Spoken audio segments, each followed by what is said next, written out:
Good morning, it's Tuesday, the 17th of April 2018. You know that we are living in the future. This is not science fiction. We only talk about science facts.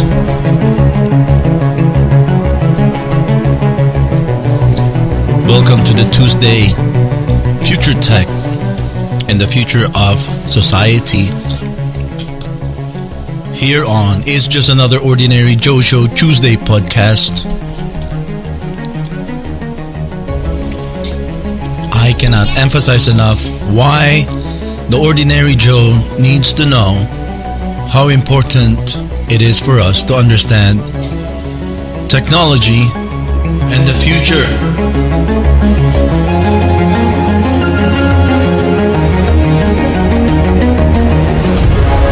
Every ordinary Joe seems to know how to use technology. All these gadgets that they have in their pockets, handheld devices, mobile phones, laptops, tablets. But most ordinary Janes and ordinary Joes are so oblivious on how technology is using us.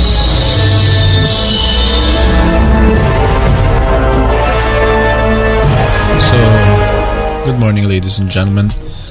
Let's be serious a little bit and welcome everybody here on our Tuesday morning podcast.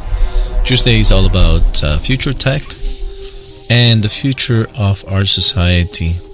Thank you for tuning in to us this morning. And although we did a little bit of a cinematic and theatrical kind of intro there, on a serious note, there's actually a lot of things to know about current technology and future technology and how it's being rolled out to affect our society in the present day, and we should be aware of this.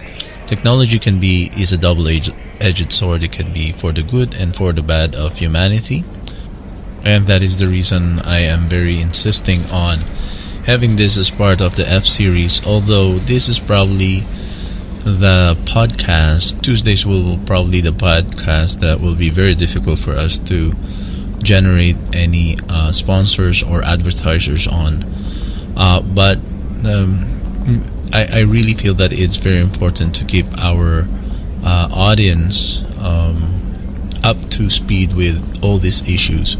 So although we're not going to make much money in our prediction to continue on with this show, we are, like I said, we are listener centric, and so we want to deliver value to our listeners and to our followers, even though we can't on a business perspective, this particular episode or this particular podcast day will not generate a lot of income for us, but that's okay because we are here to serve. So one of the openers that we mentioned there in the beginning, during that theatrical little intro that we did at the beginning of this episode, we said that our fellow ordinary Janes and ordinary Joes, most especially the millennials, it's very obvious that most young people today know how to use many of these futuristic devices, all these gadgets, the smartphones and the tablets, and soon it will be almost everything in our household appliance called the Internet of Things, IoT for short. The Internet of Things is where every single device and every single appliance in our home is interconnected through the internet. Our fridge, our ovens, and the pretext for all of these to connect all of our devices is even now I think Rogers or Bell is selling this idea to consumers, especially to parents, to homeowners, so that they can monitor their home away from home, the security of their home, How many times have we encountered people forgetting their oven, and then they took off to go to work, and that nobody's home? Monitor pets, monitor the security, monitor safety of the home. When their kids come home from school and they're not home. So these are the pretexts for all of this interconnectedness of our devices called the Internet of Things. And like I said in the opening there, a lot of young people, a lot of our fellows, everybody knows how to use the internet, or the technology. It seems like no one in the member of society in today's generation, nobody does not know how to use a cell phone, how to use a computer, how to browse the internet. Almost everybody knows how to use technology, but does anybody know how technology is using humans to feed into the bigger, the grander scheme of things, which is, the algorithm of how society has been programmed.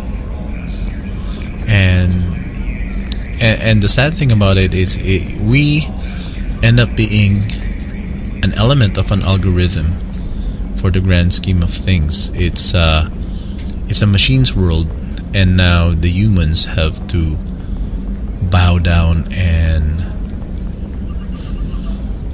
conform.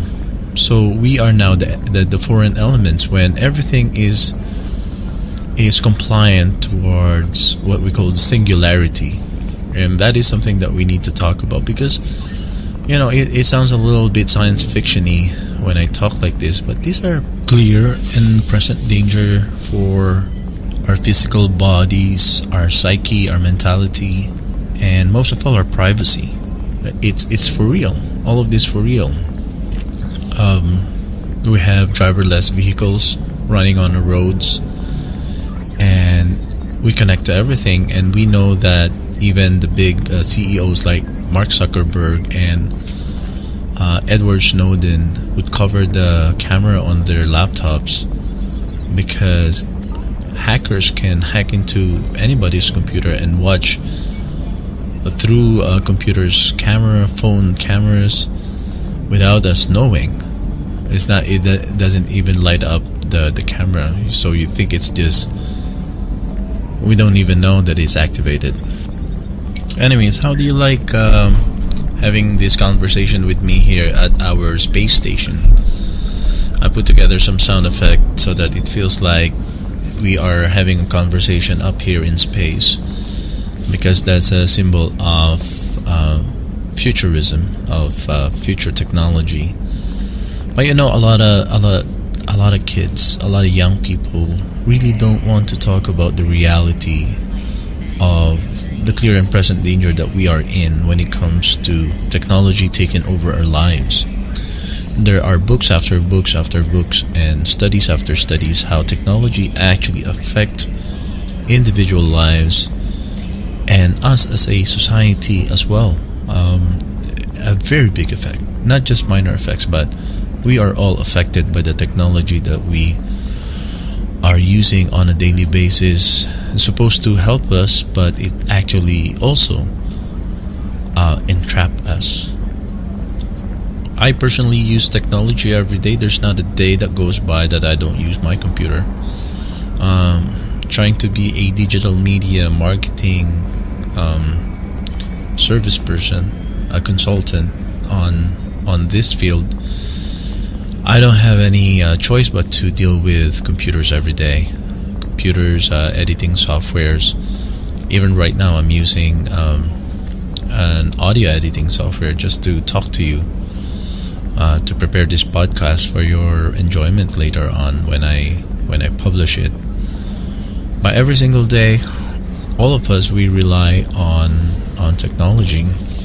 So technology is not all that bad if it's serving its primary purpose, which is to better human lives. But when it starts to be the other way around, when humans becomes the servant to technology, then that's one of the reason I relentlessly insist on wanting to talk about this issue and trying to do all these theatrics and all this just to make it kind of interesting, because the millennials are not interested to open their eyes to the truth. Let me tell you one thing about what I learned about the millennials. Even, you know, how I'm a Gen X guy, and how we grew up, especially young men, boys. For me personally, at the age of 14, I already got my driver's license. The reason was my dad was, the age gap between me and my father is like that of a grandfather-grandson age gap, because he was already 50 when I was 6 years old, when I first attended grade school. So there's a big age gap between me and my dad, and when I reached the age of 13, 14, he started teaching me how to drive because of his failing eyesight. Having said that, I'm a little early than most boys, but in my generation, in the 80s, almost every young man, every boy, as soon as they can't wait for their legal age to take that driver's license road test.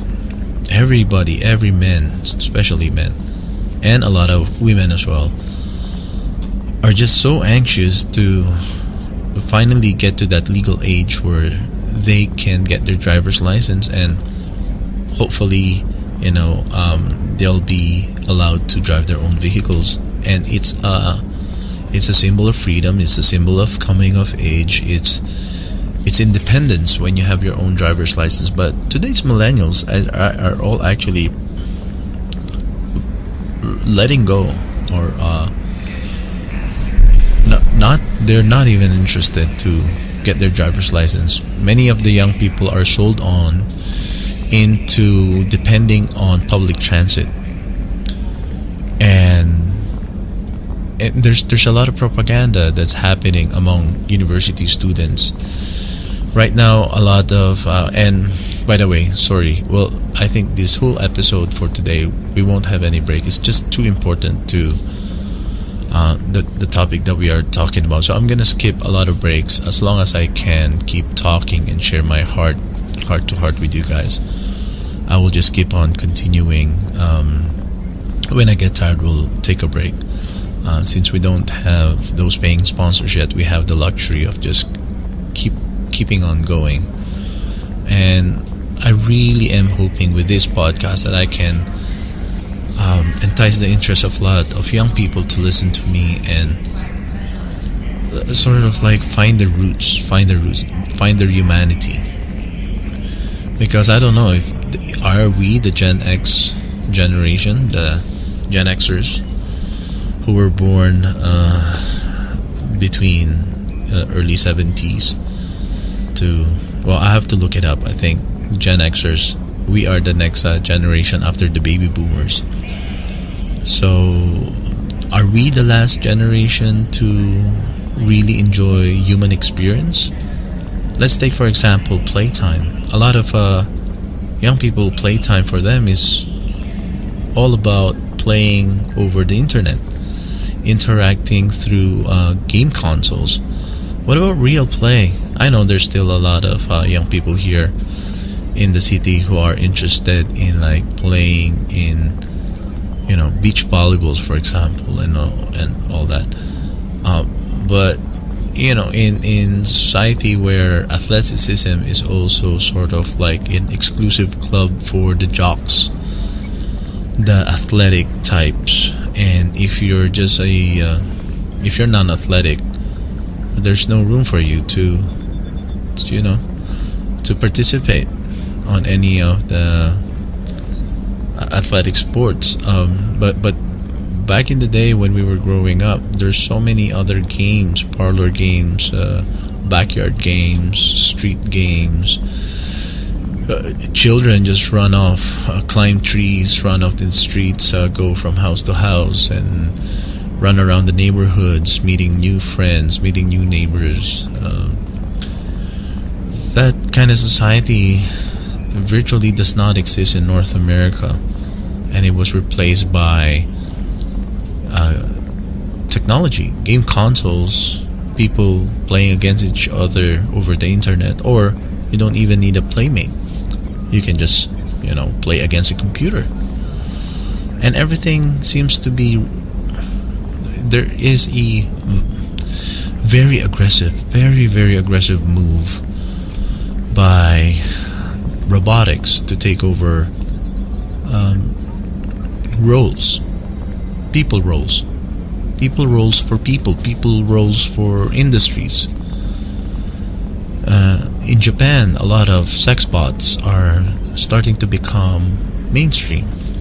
Here in North America, even a face-to-face meeting sometimes becomes very difficult when you're having this with a young person, with a millennial, because non-stop, they'll have a face-to-face meeting, but they're really out into a cyber world with their mobile phones.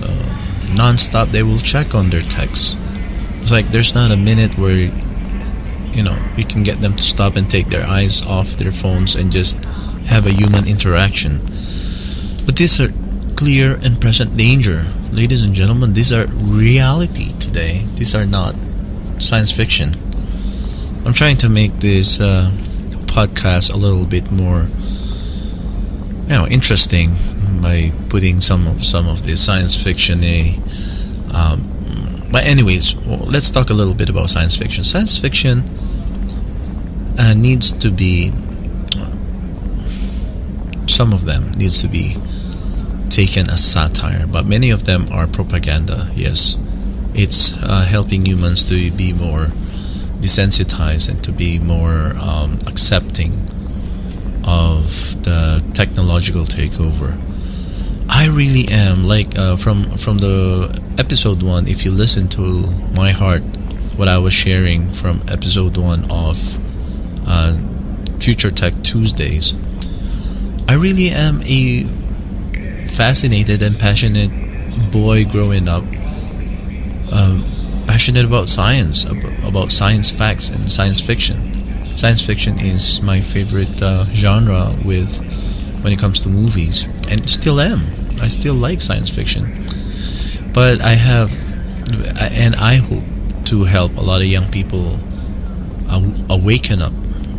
wake up from this blurry daydream that we are having right now in society, because we have been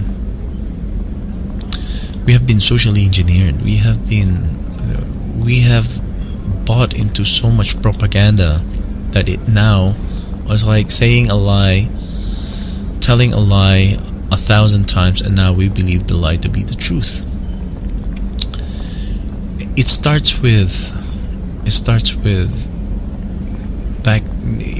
the Industrial Revolution, even before that. But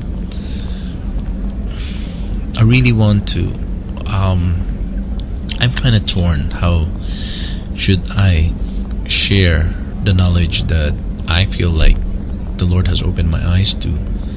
I'm torn. How should I deliver it? Because I really need to be very careful how I deliver and how I share this to my young friends, my young millennial fellows, because I really don't want to push them further away from the truth. And so I have to really think about how to deliver this in a proper way. So for now, the only thing I can think of is use everyday things, examples after examples of everyday things, how it is affecting us. But my dilemma is, if I am speaking to the millennials, the young people who never experienced the opposite of what I am offering, then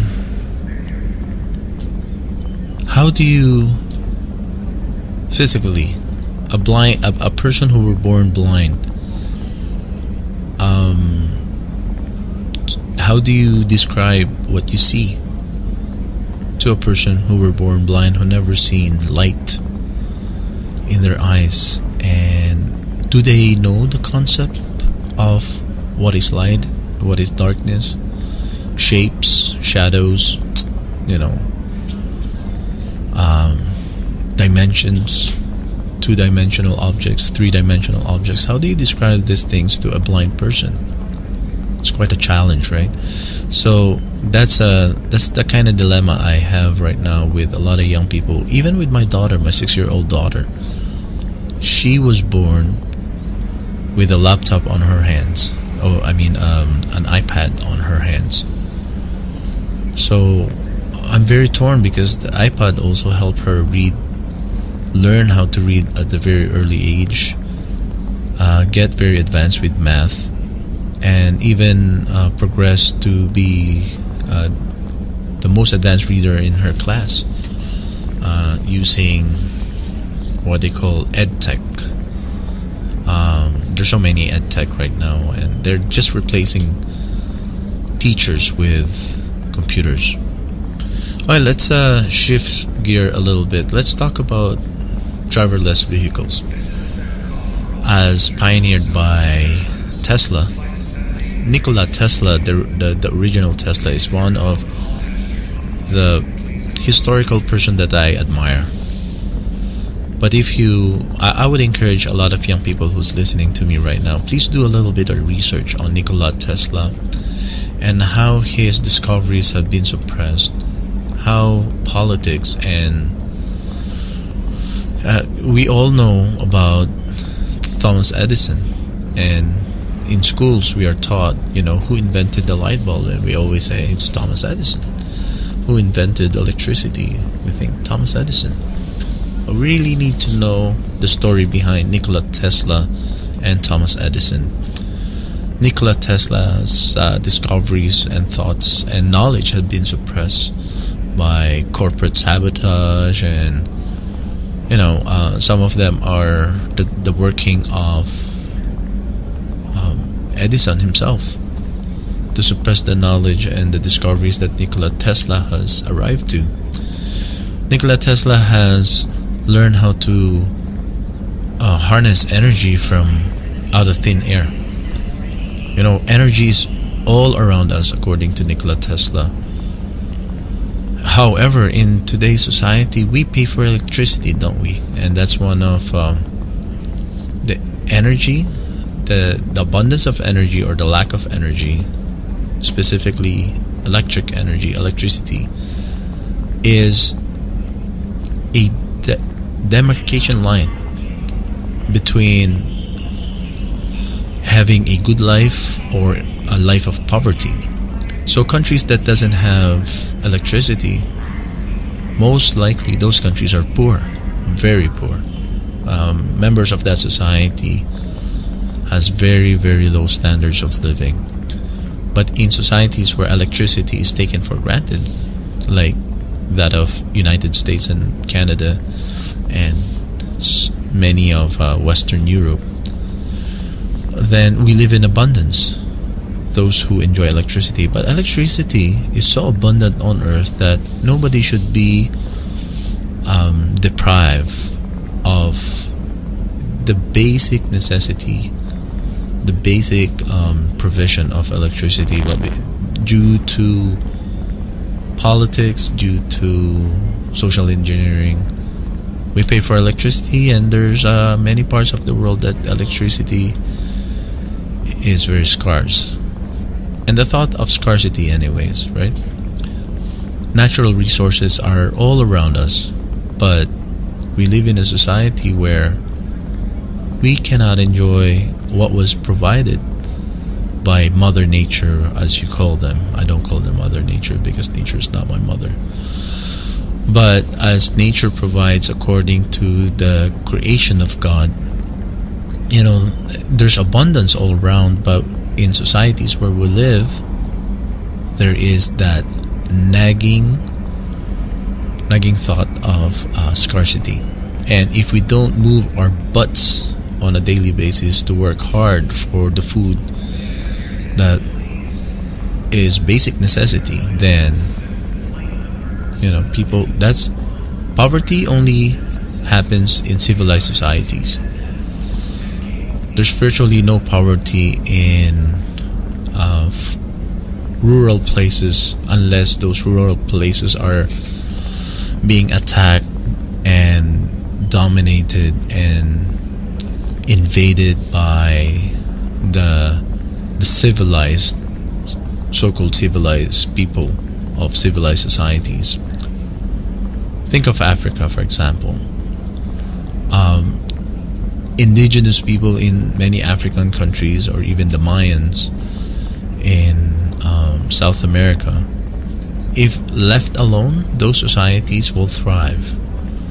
But when Western civilization goes and try to preach their ways to those people, then those people who never ever experienced poverty in their life in the past, now the concept of poverty and wealth is present.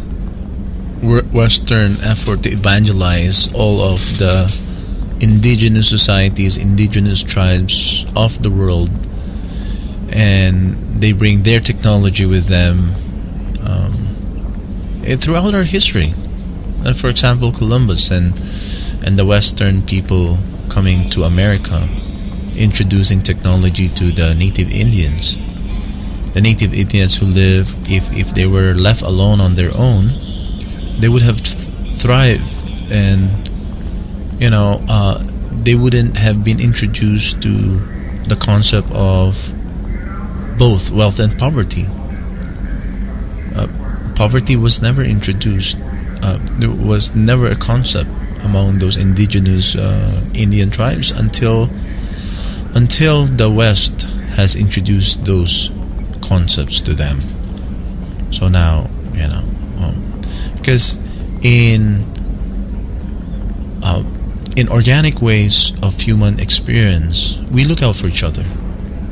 We look out for each other as we live in families and clans and tribes. We look out for each other. That's just human nature. We look out for our family members. There are so many mammals in the animal kingdom who demonstrate the same. And aren't we more sophisticated than many of the animals? I would think so.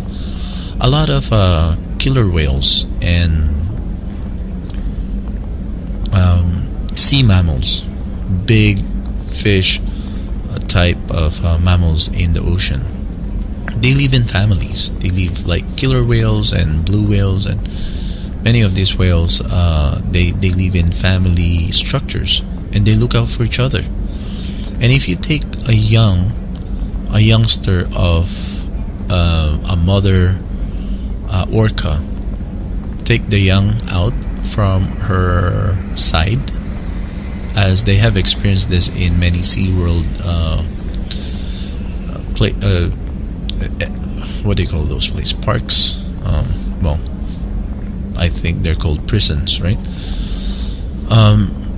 In captivity, when they capture a family of orcas and they want to train them and domesticate them so that they can perform for the enjoyment of the amusement parks patrons.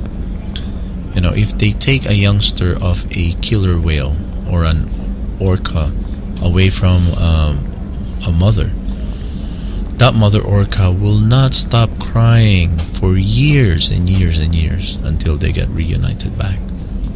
So that's if some of the species in the animal kingdom can demonstrate such sophistication, humans are even more sophisticated, because according to scripture we are made in the image and likeness of God. Now, a lot of people would say, isn't this a technology podcast? Why do you bring in religion? I'm not bringing in religion. I'm bringing in my opinion as a person of faith. And I won't impose that to my listeners, but I will share my thoughts. And I would like to encourage you to share your thoughts. Let's have this exchange.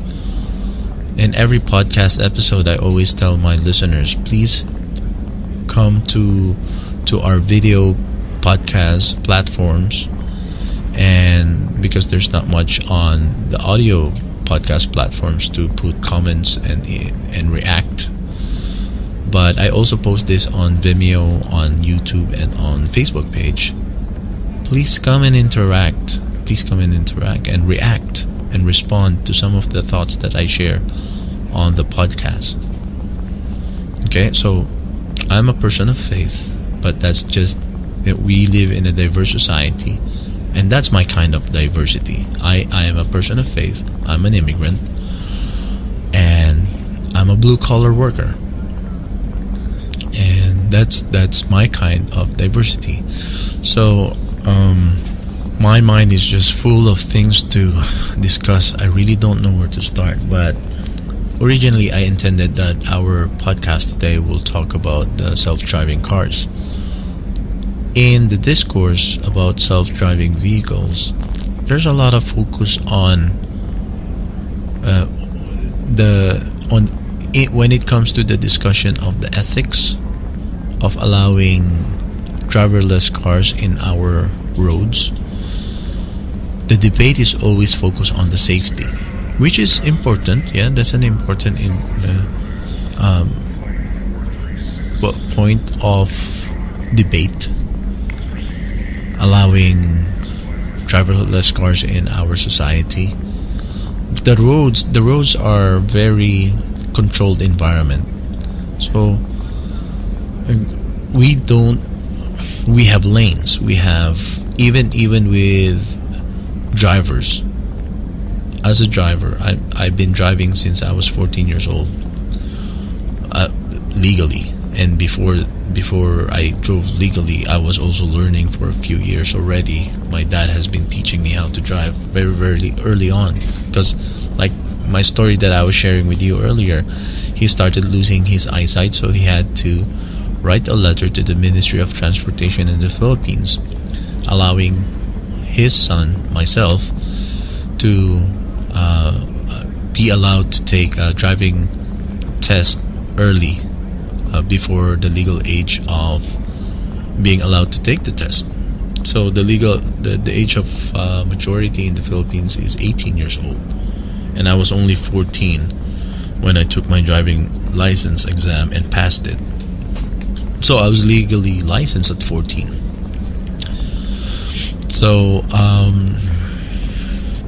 So when I first got licensed, that's the first thought I had in my head. Because when you think of, well, we grew up in Japanese anime in the Philippines.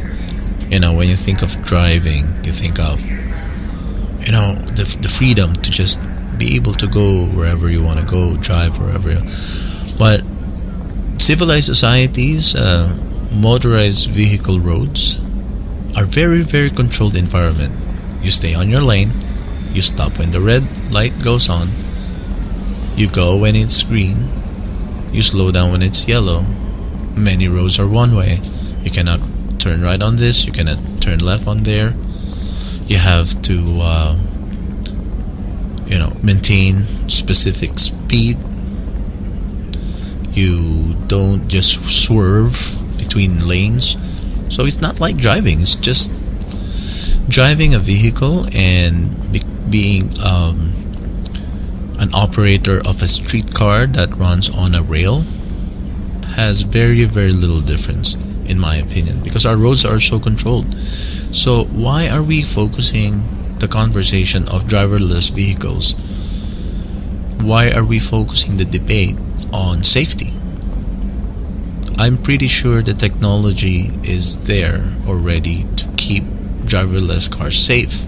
Safety is not the ethics of the robot choosing between this and that, who to kill on a difficult situation. Those are the focus of most of the time. The debate on driverless cars are focused on these things that I think, in my opinion, these conversations are just diversion from the real meat of what we need to be debating on.